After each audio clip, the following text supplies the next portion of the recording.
She called 911 claiming I attacked her with a garden hose. I wish I was joking. One moment I was just watering my rose bush in my own backyard, and the next moment, the neighborhood's self-appointed queen, our HOA president, was sobbing into the phone saying her life was in danger. The craziest part? She had no clue who she was messing with.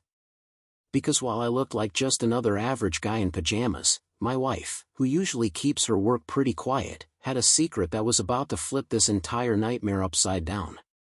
Let me tell you how the most ordinary Saturday morning turned into the wildest HOA meltdown you've ever heard of.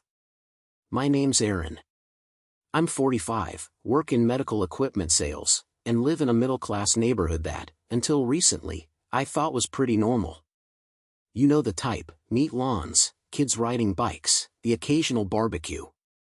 The only wild card was our homeowners association president. Let's just call her Karen.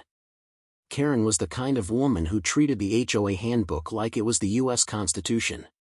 Clipboard permanently glued to her hand, hair always styled like she was selling million-dollar houses, and a stare that could make you feel guilty even if you hadn't done anything. She'd knock on doors with urgent compliance issues, always quoting some obscure rule. It wasn't neighborhood pride, it was obsession. The first time she knocked on my door, I was still half asleep, coffee in hand.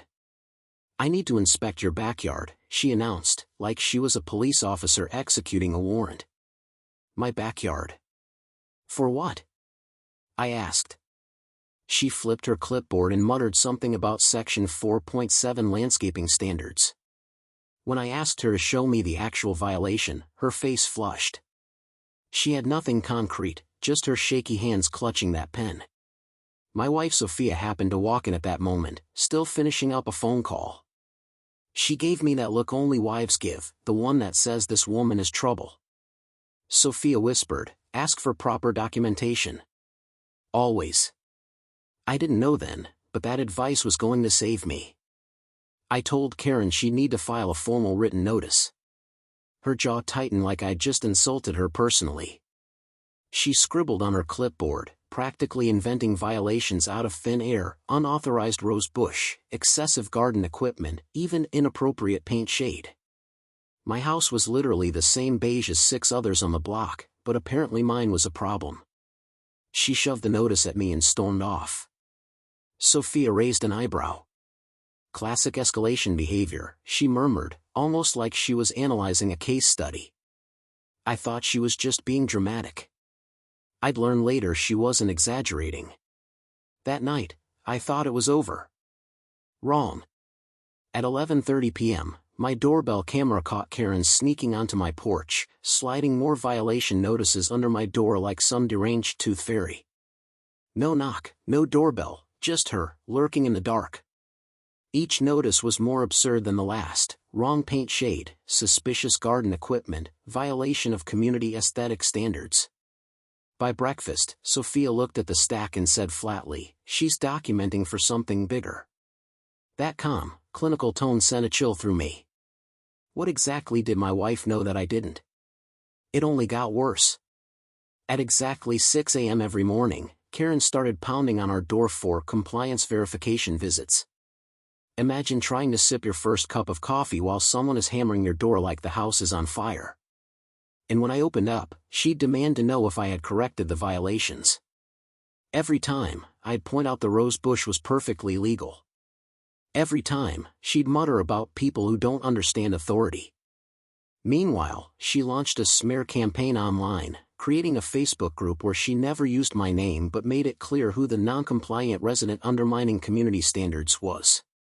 Half the neighborhood joined. Suddenly, I wasn't just the guy with the rose bush, I was public enemy number 1. But Karen didn't stop at harassment. She started sabotaging my career.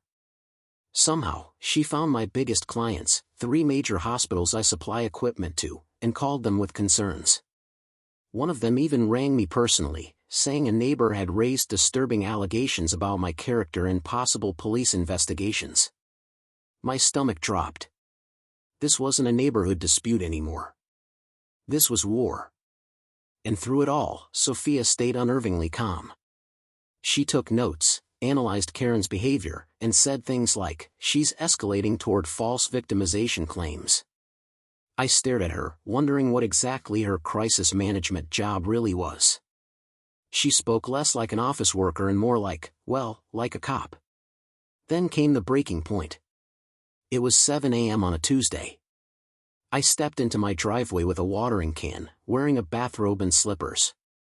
Karen stormed up, eyes wild, hair messy, hands trembling with adrenaline. "This is it, Aaron," she screamed.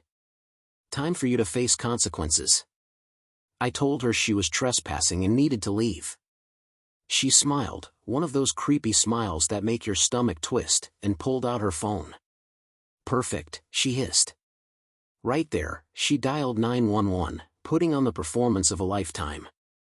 "Please, help me," she sobbed into the phone. "My neighbor is attacking me with a gardening weapon. He threatened to kill me. I'm terrified for my life." I stood 20 feet away, holding a plastic watering wand. The absurdity would have been funny if it hadn't been so terrifying. 4 minutes later, a patrol car rolled up. Officer Morgan stepped out, clipboard in hand. Standard protocol, separate us, listen to her first since she was the caller. She cried, hyperventilated, described death threats in chilling detail. She'd clearly rehearsed. For a split second, I wondered, what if he believes her? Then, Sophia's car pulled into the driveway. And everything changed. Her car door shut, and for the first time, I noticed the decal on her bumper, Regional Police Training Academy, Instructor. Officer Morgan froze mid-note. "Instructor," he said, his tone flipping from routine to respectful. Sophia smiled politely. "Officer Morgan, good to see you again. How's that de-escalation certification coming along?" Karen's face drained of color. She realized, in that instant, that the woman she'd been trying to outmaneuver wasn't just some corporate worker.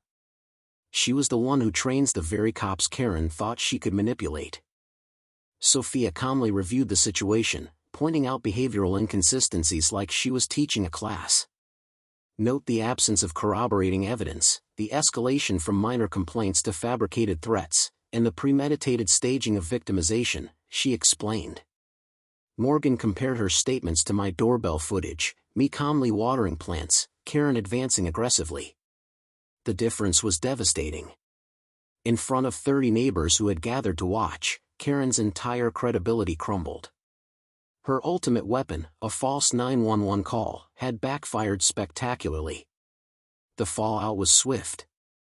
The HOA board suspended her, an investigation opened, and neighbors who'd once defended her now whispered about how unstable she looked. My boss, who had doubted me after those client calls, apologized after investigators uncovered Karen's pattern of fraud and harassment. One by one, her supporters abandoned her. She went from neighborhood dictator to public pariah in weeks. But the irony didn't stop there. Karen faced charges, false reporting, harassment, even embezzlement from HOA funds. She broke down in front of the judge, sobbing about her divorce and her need for control. The court gave her probation, fines, and mandatory counseling. She lost her car, sold her furniture, and eventually moved out in disgrace. The $12 rose bush she hated so much.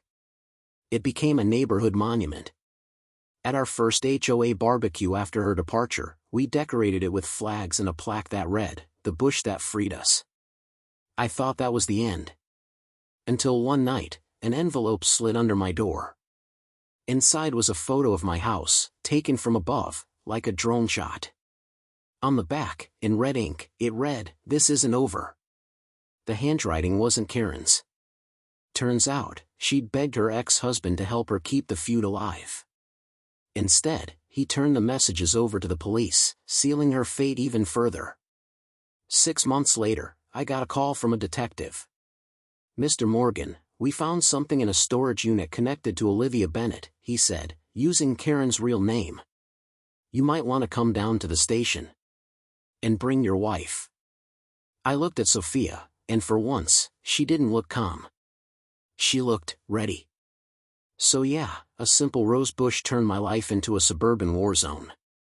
But here's the lesson: When bullies come for you, they don't just want compliance, they want control. And if you let them win once, they never stop. Luckily for me, I had evidence, community support, and a wife whose job happens to be teaching cops exactly how to spot liars. Sometimes, the universe really does have a sense of humor. And sometimes, all it takes is a $12 flower to bring a tyrant crashing down.